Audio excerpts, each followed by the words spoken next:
Thanks for watching. I'm Margot Kinberg, and this is In the Spotlight, a closer look at a crime novel. It's no surprise that Scottish crime fiction is so popular. It's a country with a rich language, culture, history, and literary tradition. Let's take a look at a Scottish crime novel today and turn the spotlight on John Burke's Deadly Ride. The Scottish borders town of Kilston is preparing for an annual festival, the Riding, which is to culminate in a reenactment of an historical event, a young woman riding away from an English pursuer and being rescued by her Scottish lover. The town is steeped in tradition, so the planning for this event is meticulous. The committee seeks approval of Sir Nicholas Torrance to use parts of his land for the festival, and he agrees. So little by little the plans come together. Sir Nicholas, who prefers Nick, doesn't really want to get involved in the festival, but he gets drawn in despite himself and offers to host the opening gathering at his home, Blacknoe. At the party, the antique cup that's been an essential part of the festival is stolen. Detective Inspector Leslie Gunn is sent to investigate, and she begins the work involved. At first, it seems like a small enough crime, although it's devastating to that history-proud community.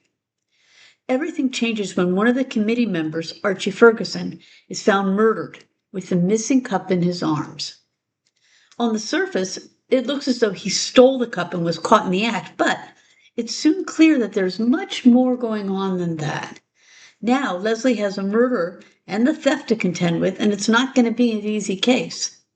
As it turns out, more than one person had a motive for murder, and there's the matter of the missing cup. Nick takes an interest in the case, and he and Leslie, both separately and together, find out the truth.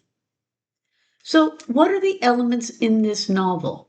What keeps it going? What pulls it all together? The story takes place in the Scottish borders, as I mentioned, and it's very distinctly set there. The land, the customs, and the people reflect that setting. There are some Scottish phrases and words used, too, and they're understandable from context. It's also a sort of a small town novel, and we get a strong sense of that background, too. Everyone knows everyone, and everyone knows all of the local gossip. The book was first published in 1967, so the things that are considered gossip-worthy are different to what they would be today. There are other hints of the 1960s era, too. For instance, chain restaurants haven't come in yet, and technology is also of the era. There's also a slower village pace of life. Nick's not sure how he's going to fit in, being an incomer. More about that in a minute. But he comes to feel the appeal of the place as the story goes on. The story is told from different points of view, including Nick's and Leslie's. Third person, past tense. Nick attained his title and the property through an inheritance, so he's unaccustomed to living in a border town. He's a London-based music producer.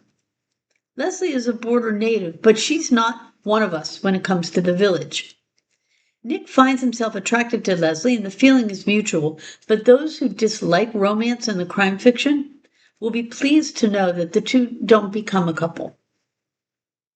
The mystery itself is solved as Leslie and Nick talk to people, find clues, and make sense of evidence. Today's crime-solving technology isn't available to them, so they have to get information in more old-fashioned ways. It's a traditional style mystery, and there's some sadness in it, but there's also humor woven through it.